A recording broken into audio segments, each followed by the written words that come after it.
Alright, this is a normal question in exam. They will give you a function and then suddenly they ask you find the domain, find the F inverse.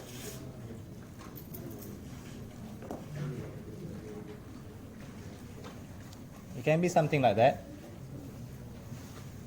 So how do you find the F inverse? Just let y equals to e negative x plus 2, y negative 2, e negative x. I want my e to be alone, so I ln both sides. Negative x, so x is simply negative ln y minus 2. And the answer will be F inverse x, negative ln x minus 2. You okay? Now the question can be tricky.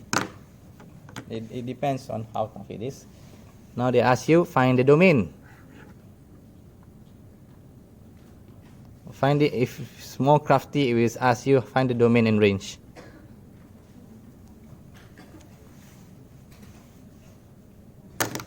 How are you going to find the domain and range?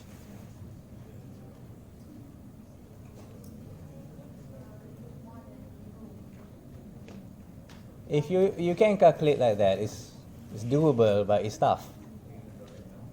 Yes, let's draw the graph. Is this easy to draw? Not so easy. Doable, but not so easy. So which graph is easier for you to draw? The exponent graph is easier to draw. What can we say about f e negative x plus 2? And what can I say about f inverse? What can we say about the graph? The inverse of each other. So the domain and range for this guy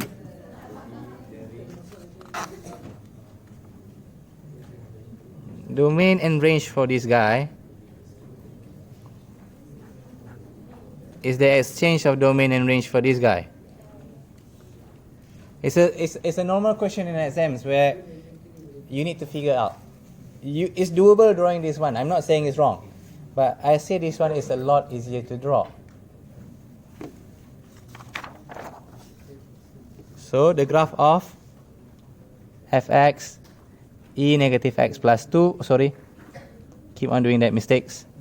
E negative x plus 2, the plus 2 is down there. How do you draw? Firstly, you draw e negative x. You got this one here. It might go faster.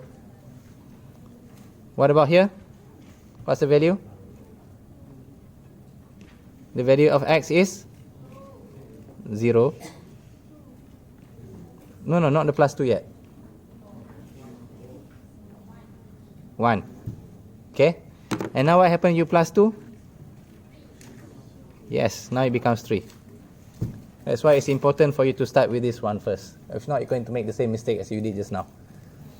What about the vertical about the horizontal asymptotes? X equals to y. Be careful. Horizontal is y. So now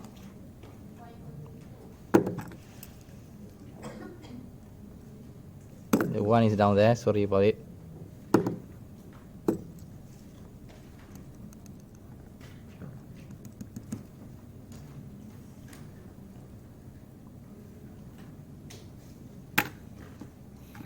The new horizontal asymptote, if you would like to know, y equals to 2. What's the domain and range?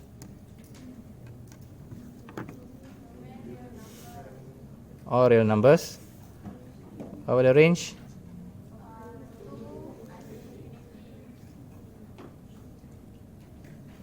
Two until infinity. Does it touch the 2? Close or open? So now, we being smart, we switch our answers. Yep. The domain is 2 until infinity.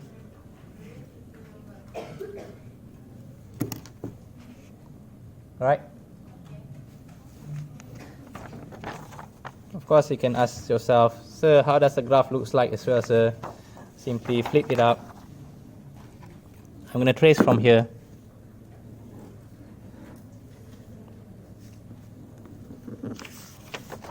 This is 2, it's not touching 2. So the same as here. It touched 2, it's not touching 2, it's touching 3, 2 and 3.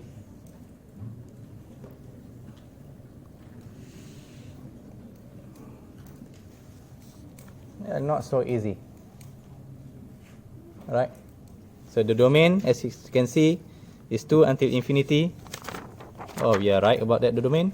The range is from negative infinity until positive infinity, all real numbers. So my advice, have a look which one is easier for you to draw. Draw that one first, and the other one, take the inverse. How to draw the inverse? My advice, the flip method is the fastest way to go. Of course, you can do other method, mirror method and others, and calculate. Okay? Another example I'll give you regarding exponent and ln is, this is quite a familiar in exams. They give you something like this, fx ln 3x plus 4, and they give you one more, gx is negative x, ex negative 4 over 3. And they say compute or calculate g.fx and f.gx. I'll go quickly for this one. If g.f will be g ln 3x plus 4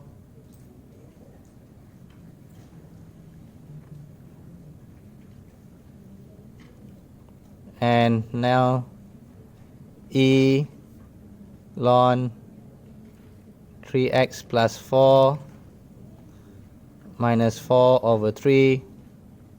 E ln, what happened? Disappear. 3x plus 4 minus 4 over 3, pop, pop, 3, 3, pop, pop, pop, pop. So we just got x. The other guy, now let's calculate them. f.gx, so g is ex minus 4 over 3. Now f, that's a ln 3 ex negative 4 over 3 plus 4 3 3, yeah, 4 4 ln ex x. So both of them give us x. So I can say right now, since actually one is enough, f gx equals to x, this is actually enough. You can say f and g, fx and gx. They will ask this question. So what's the relationship of f and g? Yes.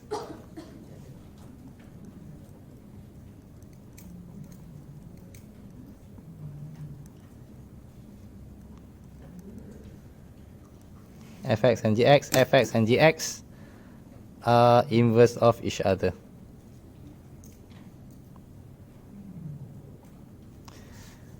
For this particular question, you can add some more.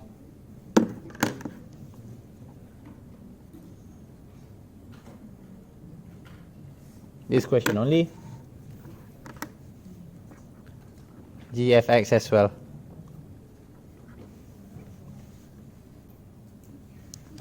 Does this only happen for function and graphs, sir? It can happen for other things as well, such as x squared and square root. Of course, the simplest I can say like something like this: fx equal to x plus 1, gx is something like x minus 1. So fgx, f x minus 1, x minus 1 plus 1 give you x. So what can I say about f and gx? F and g? fx and gx. Sorry, I missed one thing.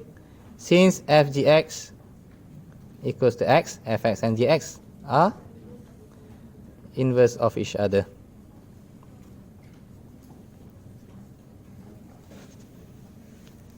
Okay, alright, that's all. Thank you. Please share, comment, share, like, and subscribe.